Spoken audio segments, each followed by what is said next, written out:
comme la colle entre la grosse machine verte puis la grosse machine rouge. Salut, ici Capitaine Adam Horton avec le balado de l'Armée canadienne. Donc, vous parlez avec votre gérant de carrière, puis il vous dit vous êtes posté au nord du 100e parallèle. Ben, l'adjudant Maxime Richard connaît la réponse. Il est l'adjudant d'entraînement pour le premier groupe de patrouille des Rangers canadiens et il est posté à Yellowknife dans les territoires du Nord-Ouest. Bienvenue au balado! Hey, merci beaucoup. Vraiment content d'être ici. Vraiment content d'être capable de représenter le premier groupe patrouille de Rangers canadiens. Je trouve que c'est une belle opportunité, c'est une belle visibilité que vous nous offrez. Puis on est vraiment très content que vous nous offrez ça. Ben, ça fait plaisir. J'ai hâte d'en parler un peu. Donc, c'était quoi votre réaction quand vous avez entendu que vous en allez à Yellowknife? Ben moi, j'étais vraiment content de le savoir. C'était quelque chose qu'on avait demandé. On sentait un peu parce que le tempo opérationnel, il est en train d'accélérer, on pourrait dire un peu partout dans les forces. Puis on sentait que ça s'en venait, que ça allait être rendu à notre tour, à moi puis à ma famille, de bouger. Puis on s'est tout le temps fait dire qu'il faut s'organiser avant qu'on se fasse organiser. Puis nous, le Nord, ben c'était une belle opportunité qu'on avait pour être capable de voyager, faire voyager notre famille, puis d'aller découvrir la dernière frontière. On trouvait que c'était vraiment très intéressant, puis c'était vraiment cool de pouvoir vivre cette expérience-là. Fait que quand on a su qu'on y allait, c'était incroyable. C'était comme gagner à la loterie. C'est pas tout le monde qui a cette réaction-là, hein? Mais la majorité du monde qui viennent ici, il faut se faire, comment je pourrais dire, évaluer, screener, comme on dit en anglais. Puis c'est le monde, normalement, qui vient ici, c'est du monde qui sont volontaires. Okay. C'est du monde qui veulent venir dans le Nord. Fait que c'est vraiment, c'est super intéressant pour des familles, c'est intéressant aussi pour du monde qui sont célibataires. Hey, à Yellowknife, là, on a quand même un Canadian Tire puis un Walmart, là. C'est gros, là, 2 McDonald's. Fait que c'est une belle ville, puis il y a vraiment tout ce qui est nécessaire pour les familles puis pour les gens d'être capables d'avoir un bon rythme de vie, là. C'est vraiment une belle place. Donc, parlez-nous un peu de vos expériences avant d'être arrivé à Yellowknife. Parlez-nous de votre carrière. All right. Ben, moi, j'ai 19 ans d'armée complétée. J'étais à ma 20e année. J'ai signé récemment pour l'IPS, qui est la période de service indéterminé. Donc, j'espère me rendre puis faire une belle longue carrière au sein des forces. Je suis quelqu'un, moi, qui triple. Je veux être dans l'armée depuis que j'ai 5 ans. Je mets mes combats le matin, puis j'aime ça, puis j'en mange. Là, aujourd'hui, je me suis habillé en combat, puis là, j'étais vraiment content. Faut le dire qu'on est en situation de pandémie aussi, là, que c'est plus compliqué. Mais je suis quelqu'un qui tripe vraiment là-dessus. Donc, j'ai joint en 2002, puis j'ai joint au sein du Royal 22e Régiment, j'ai une appartenance qui est très, très forte. Je suis très, très fier d'être un 22, comme on dit. Puis, j'ai été déployé en Afghanistan 2 fois, en 2007, puis en 2010. J'ai été déployé en Estonie avec notre régiment sœur, le Royal Welsh, en Angleterre, de l'Angleterre plutôt. Puis j'ai été aussi muté à Winnipeg en tant qu'instructeur en survie à l'école de survie et de médecine de l'Air Force canadienne pendant 3 ans. Puis la survie, c'est quelque chose qui m'a tout le temps passionné. La chasse, le trapage, puis ces choses-là, c'était tout le temps quelque chose qui m'avait passionné. Puis après ça, ben ça m'a amené ici à Yellowknife, où est-ce que j'ai eu la chance d'aller comme instructeur ranger pendant 1 an. Après, j'ai été l'adjudant de peloton pour 30 communautés dans le Nord. 30. Puis quand l'autre adjudant était pas là, ben on en avait 66 à peu près là, avec les détachements. Puis c'est vraiment une expérience complètement incroyable. Puis là, présentement, je suis à l'entraînement. Donc, je m'assure qu'il y a un certain standard, puis je m'assure aussi que les instructeurs et les rangers ont de l'entraînement, surtout pour être bons puis efficaces à être déployés dans le Nord. Fait que comment est-ce que vos expériences dans le Nord jusqu'à ce point-ci, est-ce que c'est différent peut-être des autres postings que vous avez eus? Aïe, c'est une très bonne question. Quand on est déployé en tant qu'instructeur ranger, on est notre propre boss. Ou est-ce que oui, on doit se rapporter à la chaîne de commandement, notre chaîne de commandement ici. Mais on est là où est-ce que les commandants de patrouille, les sergents rangers, puis les rangers, ils nous regardent. On est comme, je pourrais dire, la colle entre la grosse machine verte puis la grosse machine rouge. Ou est-ce qu'on s'assure qu'il y ait une bonne liaison entre les deux pour que nos rangers comprennent bien c'est quoi que l'armée s'attend d'eux autres, puis qu'est-ce qui est attendu de la chaîne de commandement d'eux autres. Puis en même temps, on représente les forces canadiennes au complet devant nos rangers, ou est-ce que on s'assure de faire tout ce qui est nécessaire pour leur bien-être. On fait pas mal tous les types d'emplois possibles, que ça soit de la job administrative, qu'on soit un instructeur, un mentor pour le commandant de patrouille, qu'on soit un guide, qu'on fasse de la navigation, qu'on soit un scout. C'est toutes ces choses-là qu'on va faire quand on va être déployé en patrouille. Fait que juste ça, c'est le plus de responsabilité que je me suis fait donner dans toute ma carrière à date. Puis j'ai déjà été adjudant de peloton d'infanterie, puis c'est une très grosse responsabilité d'avoir 40, 42 personnes en dessous de nous, là. C'est très, très, très gros de s'assurer aussi du bien-être de notre peloton, mais d'aller dans une communauté tout seul, c'est comme un one-man army, là, pour mon français, là. Ouais, c'est ça. c'est spécial. Ouais. Puis, c'est intéressant parce qu'on entend tout le temps parler des Rangers. Les Rangers sont partout au Canada. Il y en a comme 5000, puis sont sur les 3 côtes, ils sont partout. Mais, en particulier, on parle du Nord, puis souvent les soldats qui reviennent du Nord, ils disent « Les Rangers savent vraiment qu'est-ce qu'ils font, sont vraiment professionnels. » Mais qu'est-ce que ça a l'air d'une patrouille de Rangers dans le Nord? Qu'est-ce qu'ils mangent en hiver? Ben, nous, on fonctionne avec des types de patrouilles. Fait qu'on va avoir une type 1 qui va être une patrouille qui va être mentorée par un instructeur ranger. On va avoir une type 2 qui va être une patrouille qui sera pas mentorée. Ou est-ce que ça va être les rangers eux autres mêmes qui vont aller faire leur patrouille. Une type 3, que elle, ça va être un exercice où est-ce que plusieurs patrouilles vont se rassembler. Puis après ça, on a les types 4, 5, 6. On parle des opérations Nunalivut, Nunavut, Nanook. On parle des cours qui vont se donner de survie arctique à Resolute ou avec les recherches et sauvetage, les SARTEC, qui vont faire leur cours de survie arctique ou qui vont aussi se déployer en Arctique, qui vont être supportés par les Rangers, le cours d'aviseur d'opération arctique. Je pense que c'est rendu opération arctique maintenant. Tous ces cours-là vont utiliser des Rangers, puis ça, on va appeler ça des types 4 et plus. Type 4, 5, 6. Puis c'est tout le temps les Rangers. À la minute qu'il y a un soldat qui s'en va dans le nord, en haut de la latitude du parallèle 60e degré, qui monte en haut de ça, ben on va le savoir. C'est sûr que c'est dans le secteur de responsabilité, la FOIN, la Force d'opération interarmée Nord. Puis c'est sûr qu'on est dans leur secteur de responsabilité, puis on œuvre dans leur secteur de responsabilité. Mais sauf que le premier GPRC, le groupe patrouille, le Ranger canadien, eux vont monitorer tous les Rangers dans les 3 territoires, le Nunavut, le Yukon et les territoires du Nord-Ouest. Fait qu'à minute qu'il y a quelqu'un qui vient dans le Nord, ben on le sait. Puis les Rangers, eux, ben on s'assure de patrouiller le Nord pour être sûr qu'il n'y a pas quelqu'un qui vient dedans. C'est sûr que les Rangers ne sont pas utilisés à des fins tactiques. Mais c'est qu'on va se déployer, on va aider. On va aider aussi beaucoup avec du recherche et sauvetage. Ça, c'est un des très bons exemples. Moi, depuis que j'ai été ici, on a activé les Rangers pour faire la recherche et sauvetage. Un des derniers exemples que je pourrais vous donner, j'étais déployé sur l'opération Nanook à Resolute Bay. Puis, on a dû déployer un de nos instructeurs qui faisait partie de l'opération avec les Rangers de Nayat, qui est dans la baie du Tson, communément appelée Repulse Bay. Puis, ils sont allés chercher les gens. Il y avait 2 exploreurs français qui s'étaient déployés puis étaient en train d'explorer le passage du Nord-Ouest, puis ils étaient rendus très, très loin. Là, ils ont activé leur balise de sécurité, puis c'est nos Rangers qui sont allés les chercher dans des conditions climatiques extrêmes. On se le cachera pas, c'était en plein hiver. Il faisait des moins 50, visibilité réduite, puis mes bonhommes sont allés les chercher. Ouais.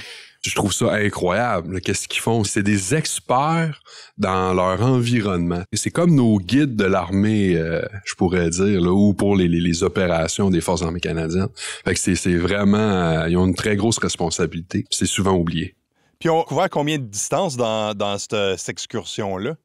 Je pense qu'il était rendu à peu près 120 km en skidoo, en machine, en motoneige. Communément appelé skidoo. Ouais.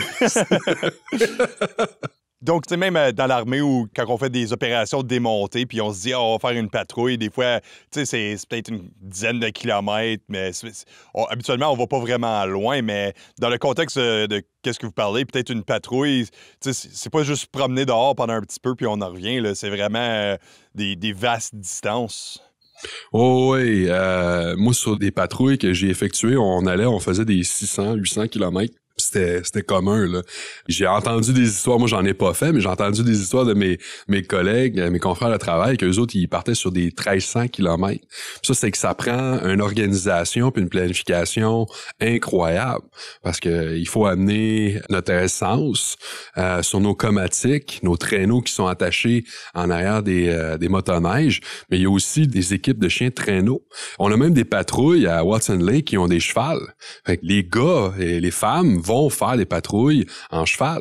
C'est des choses qui arrivent. On peut l'utiliser, l'armée peut utiliser ça pour être capable de se déployer dans le Nord. Fait que tout dépendamment de qu'est-ce qui est nécessité de la patrouille, on va utiliser le moyen de transportation approprié, que ça soit en bateau. On va utiliser des bateaux avec des gros moteurs. On a plusieurs pieds qu'on peut utiliser. Ça va jusqu'à des 50 pieds, 40 pieds.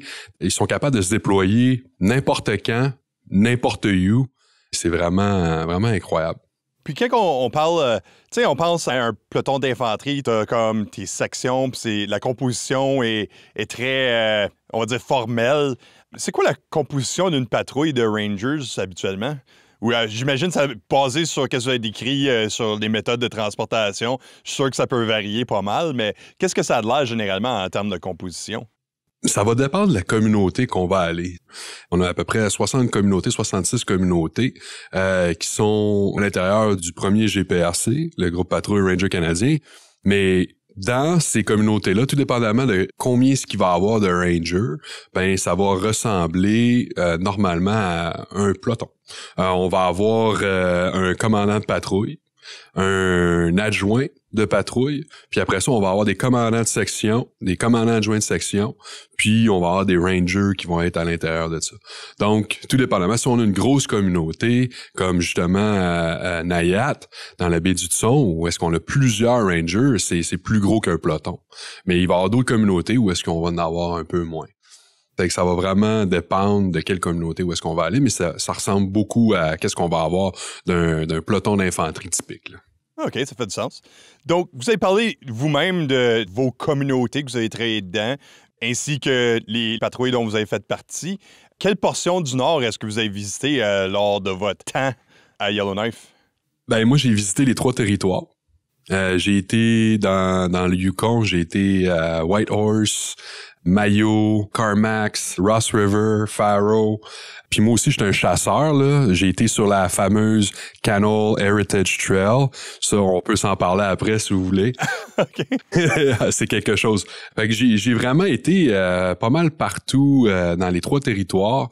Puis il y a vraiment une différence prononcée à l'intérieur des 3 territoires. C'est vraiment 3 différents types de styles qu'il faut qu'on ait, nous, en tant que membres des Rangers puis du premier GPRC. Là. C'est assez incroyable, la différence. Donner un petit exemple, là, le Yukon, ben, on va avoir beaucoup plus de montagnes.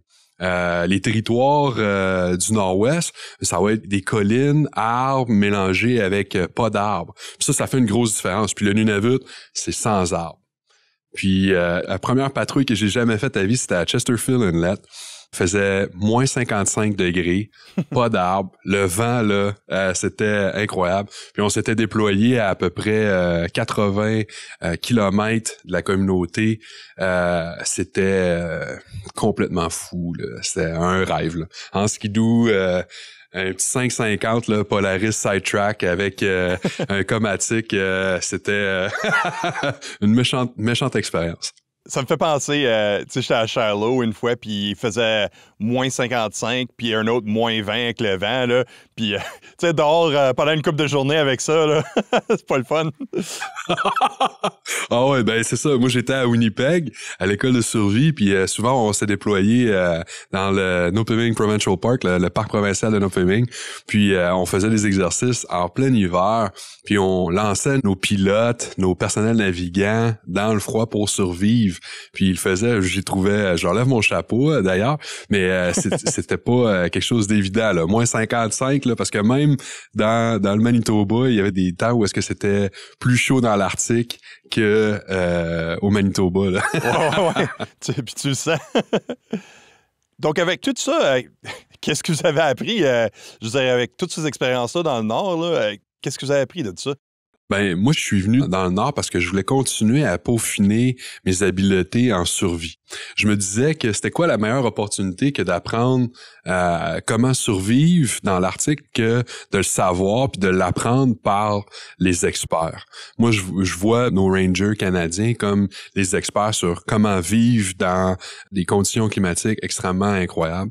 Puis, donner un exemple cocasse, je suis avec mon commandant de patrouille à Nayat, où est-ce que c'était vraiment une belle expérience. Puis, on avait eu la chance de trouver un caribou pendant une journée traditionnelle. Ils m'ont montré comment dépecer le caribou d'une autre manière que j'avais jamais vue. Puis après, ils m'ont montré comment faire un sac à dos avec la cage thoracique puis les ligaments de l'animal. Puis là, j'étais là, OK, ouais. Là, je suis venu exactement pour ce moment-là. Ouais, c'est ça. Et là, j'étais là, aïe, aïe, c'est malade, là. Puis il faut mentionner, tu sais, pour des gens qui s'y connaissent peut-être un petit peu moins, là, c'est que tu dis, gross, comme un sac à dos avec des ligaments ou whatever. Mais aussi, si tu as besoin d'un sac à dos puis tu es dans une situation de survie, ça vient vraiment utile. Ah ouais, et puis c'est ça que j'ai trouvé qui était vraiment incroyable d'apprendre avec eux, où est-ce que il veut pas, vu qu'il fait tellement froid, faut apprendre ces petites techniques-là, comment être capable de travailler avec des mitaines, comment faire un igloo, faire un bloc de neige. Le monde, des fois, il trouve ça drôle. Ah, ben là, tu veux qu'on y aille pratiquer comment faire des blocs de neige chez vous cet après-midi? Ben oui, mais c'est que c'est un art. Puis c'est les rangers, eux, ils le maîtrisent, puis ils savent comment le faire, parce qu'ils l'ont appris depuis le début de leur histoire, là, sont nés avec ça. Fait que moi, j'ai trouvé ça incroyable de vivre cette expérience-là avec eux autres, d'être capable de voir c'est quoi les petits trucs, comme mettons faire un clovitch sur un comatic, qui est une sorte de nœud qu'on utilise beaucoup pour la guerre en montagne aussi. On l'utilise pour attacher notre équipement sur notre comatic. Un comatic, là, c'est une palette de bois avec 2 skis. Ouais. Puis on met notre matériel dessus, puis il faut l'attacher avec la corde. Mais c'est encore là, c'est un art, là, c'est quelque chose qu'il faut qu'on maîtrise. Moi, j'étais vraiment content de me le faire montrer par les gens, justement, à Chesterfield Inlet ou à Arctic Bay, pour être capable d'être efficace sans se geler les doigts, parce que ça, c'est une menace qui est constante là, quand il fait froid. Là. Toutes les engelures superficielles, profondes, ça peut faire mal longtemps. Là. Ouais, ça me fait penser à l'entrevue qu'on a eue avec le capitaine Carl Pelletier, avec le groupe Compagnie d'intervention dans l'Arctique de la 35e brigade, qui disait que, tu sais, on prend ça pour acquis qu'on peut utiliser du plastique, mais dans le Nord, quand il fait moins 50, ton plastique va juste exploser, donc il faut que tu apprennes à faire des nœuds. Oui, ben justement, je trouve ça drôle que vous parlez du capitaine Pelletier parce que je l'ai rencontré sur une conférence de planification à Ottawa, justement, pour l'exercice qu'on avait fait l'année passée sur Up Nanook. Puis, non, c'est ça, c'est des choses comme ça anodines, des fois qu'on pense pas comment bien s'équiper, comment bien s'habiller, utiliser la pleure d'oignon, là, je pourrais dire, en bon québécois.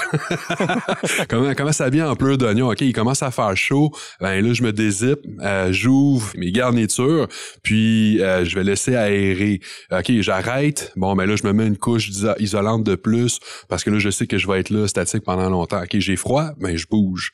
J'ai chaud, j'arrête, j'ouvre. Peut-être que ça a de l'air un peu anodin, comme ça, dit comme ça, mais c'est une science qu'il faut apprendre à développer. Puis c'est pas si anodin que ça. Ça fait une grosse différence, là. Parce qu'on est capable d'aller puis de survivre au-dessus de la ligne des arbres, puis de survivre sans avoir de source de chaleur. C'est quelque chose qui est très faisable. Mais on est tellement habitué à notre confort que des fois, on se pousse pas dans ces conditions-là. Mais c'est quelque chose qui m'est arrivé souvent quand j'ai été dans le Nord. Puis ça se prend très, très bien. Ça se fait très, très bien. Oui, c'est ça. Peut-être avec un peu de pratique, on s'adapte assez rapidement. Exactement. Donc, qu'avez-vous à dire pour la personne qui va rentrer pour vous remplacer? D'être patient, d'avoir les yeux ouverts, puis de saisir chaque opportunité qui sont présentées. Sérieusement, c'est difficile à battre, là. je serais malhonnête de dire le contraire. C'est vraiment difficile. Mais c'est incroyable. Là. Juste pour venir ici, nous, on est partis de Valcartier, la base de Valcartier, puis on a décidé de prendre notre véhicule avec ma petite famille, puis on a traversé le Canada au complet. Puis après ça, je suis arrivé ici à Yellowknife. Yellowknife, je peux venir travailler en 4 roues.